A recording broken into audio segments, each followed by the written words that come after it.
Hey, it's Brian Mudd. This is my cheat sheet for Thursday, November 8th. Got enough sleep to actually feel human last night. Now, one of the things that I am going to be working throughout the day today, along with plenty of other things, is trying to get caught up on more of my email. I have received certainly a bunch of email from many of you that are wondering what to do with your money, especially on the conservative side. Folks really scared and worried about investments, what's going to happen, the economy, how it all plays into what you should do. Some folks have actually said they're feeling as though they should sell all of their investments and maybe move their money offshore, sell all their investments and pay off all their debt, whatever the case may be. Just lots of different reactions right now. And here's the first thing that I want you to consider. Don't make an emotional move with your money. That's number one.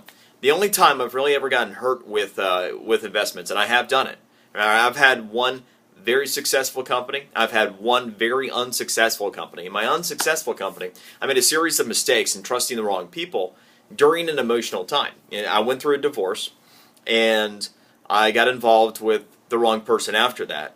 And during that period of time, I advocated control, didn't analyze things the way I usually do, and my real estate investment company got away from me in a very bad way. And the reason that people make mistakes with their money is that your emotions play a role.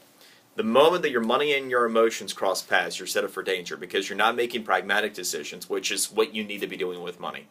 And that is rule number one as we sit here this morning. Don't make an emotional move with your money. Wait until you have a plan.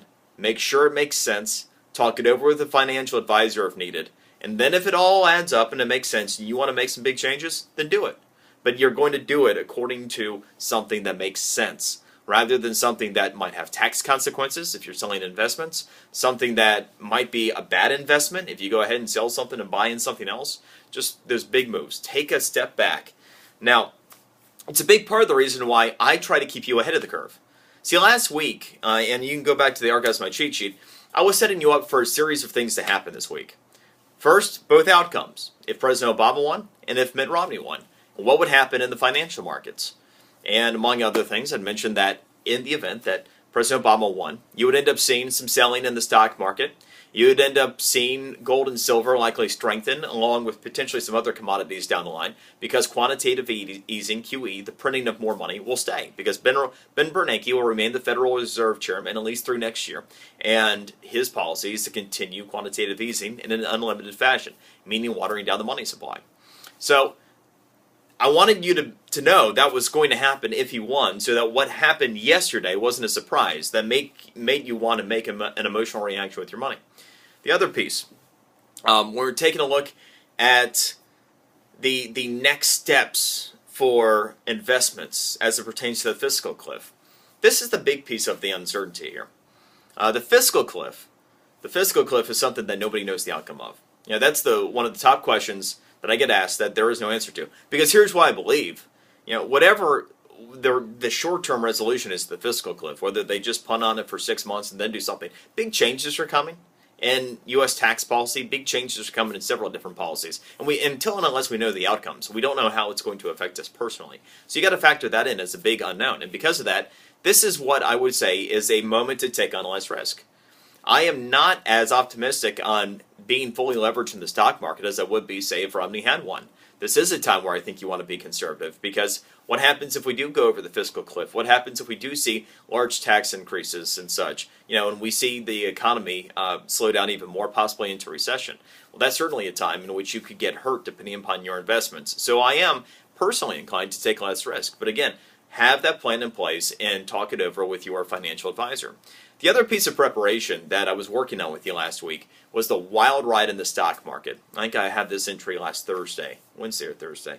And I laid out the series of events and the wild ride it was going to be from the end of last week through yesterday, dealing with all the news cycle. So these big swings that you've been seeing upside towards the end of last week, huge downside yesterday. Again, something that is not unexpected. And that's the big thing. There's no need to freak out right now, because everything that's happening is what, from an analytical point of view, I expect it to happen.